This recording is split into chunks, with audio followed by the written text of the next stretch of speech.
Alors l'armée de terre est très attachée à ces traditions qu'elle les considère comme un élément essentiel pour la formation morale de ses personnels. Donc dans chaque école d'armes, il y a un musée de tradition. Pour les transmissions, il y avait une exception. Le musée avait été construit sur le site historique de la création de l'arme au Mont-Valérien. Pour les transmissions, il s'agissait d'une exception. En fait, on avait regroupé un certain nombre de collections, mais qui ne représentaient pas, proprement dit, un musée. On a profité du regroupement des écoles de l'arme sur le site de Cesson-Sévigné, autrement dit l'école d'Agen et de Montargis, pour rapprocher le musée du centre de formation de ces personnels. Il s'agissait donc de regrouper tout le patrimoine historique de l'arme et en même temps en faire un support pédagogique. C'est ainsi qu'à l'été 1994, la décision est prise de se transférer ce musée ou cet embryon de musée du Mont-Valérien sur le site de Cesson. Donc. La première réunion du groupe de travail a été rassemblée ici, à Cesson-Sévigné, en novembre 1994. La mairie de Cesson participait. Le but de cette réunion était essentiellement de positionner le projet, de fixer les fonctionnalités, de retenir les fonctionnalités et surtout de trouver un emplacement permettant un large accès sur l'extérieur. La commune de Cesson a bien voulu mettre à disposition le terrain conjoint à l'avenue de la Boulay, permettant ainsi de construire le parking du musée et donc réglant son problème de l'ouverture directe sur l'extérieur et la facilité d'accès au public. Alors cette réunion de travail a fait apparaître la nécessité d'avoir un support juridique.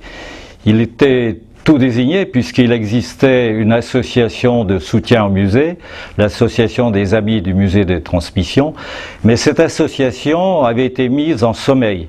Il fallait donc la réactiver pour lui donner un nouvel essor et lui permettre d'aider à la construction du musée.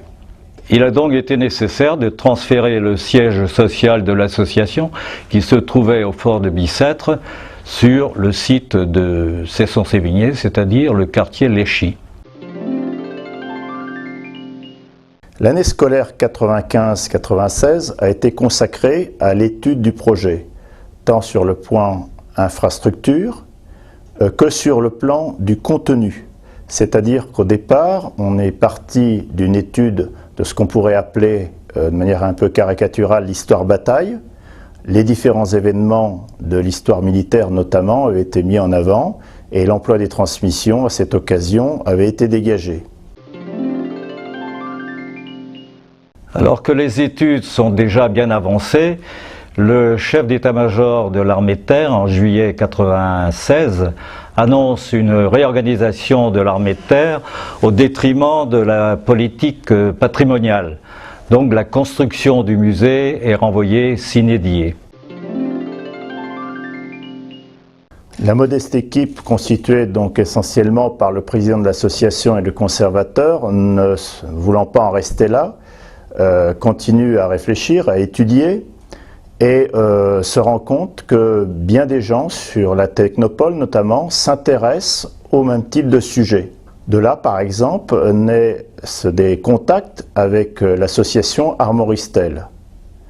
Plus encore, le sujet est élargi à travers les échanges et d'une histoire purement militaire. On arrive à non seulement intégrer, mais à valoriser et à mieux expliciter en montrant la convergence, les interactions entre l'histoire des systèmes d'information et de communication civils et militaires. Il s'agit donc essentiellement de résoudre un problème de financement. Alors à ce moment-là, avec le conservateur, nous décidons de prendre contact avec les collectivités territoriales et se présente une opportunité. Au cours du colloque ATM en 1997, dans le stand du district, le représentant de l'École supérieure et d'application des transmissions présente à M. Edmond Hervé une visite virtuelle du musée qui était en gestation à ce moment-là. Monsieur Edmond Hervier est très intéressé par le projet et propose d'apporter son concours à condition que les autres collectivités territoriales le suivent dans cette démarche. Dans ce nouveau contexte ainsi créé, se pose le problème du bâtiment. Le projet précédent était ambitieux, peut-être pas spécialement réaliste. En conséquence, il s'agissait de trouver un volume à la fois rationnel et à la fois capable de marquer la technopole par sa présence. C'est ainsi que la forme du cube a été soumise et adoptée.